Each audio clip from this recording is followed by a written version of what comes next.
ನಮಸ್ಕಾರ, very good morning. ಇದು ಕರ್ನಾಟಕ ಸುದ್ದಿ. ನಾನು ಶರ್ಮಿತಾ ಶೆಟ್ಟಿ. ಕರ್ನಾಟಕ ಸುದ್ದಿಯಲ್ಲಿ ಪ್ರಮುಖ ಸುದ್ದಿ ನೋಡೋಕ್ಕೂ ಮುಂಚೆ ಈ ಕ್ಷಣದ ಹೆಡ್ಲೈನ್ಸ್. ಹರ್ಮುಜ್ ತೆರೆಯದೇ ಇದ್ರೆ ಪೂರ್ಣ ಇರಾನ್ ಸ್ಫೋಟ.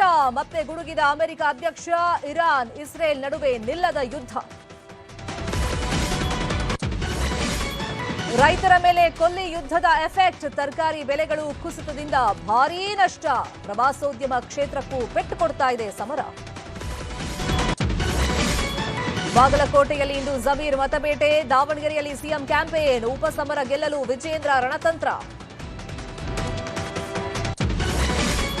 ಹುಬ್ಬಳ್ಳಿಯ ಲವ್ ಜಿಹಾದ್ ಪ್ರಕರಣಕ್ಕೆ ಟ್ವಿಸ್ಟ್. ಬಲವಂತವಾಗಿ ಮುಫೀಜ್ ವಿರುದ್ಧ ದೂರು ನೀಡಿದ್ಲ. ವೈರಲ್ ಆಗ್ತಾ ಇವೆ ವಿಡಿಯೋಗಳು. ಬೆಂಗಳೂರಲ್ಲಿ ಯುವತಿಯ ಮೇಲೆ ಕ್ರೌರ್ಯ. ಹುಡುಗನ್ ಜೊತೆ ಇದ್ದಾಗ ಶೆಡ್ಗೆ ನುಗ್ಗಿ ಸಿಕ್ಕಾಪಟ್ಟೆ ಹಲ್ಲೆ. ವರ್ತೂರು ಪೊಲೀಸ್ ಠಾಣೆಯಲ್ಲಿ ಕೇಸ್.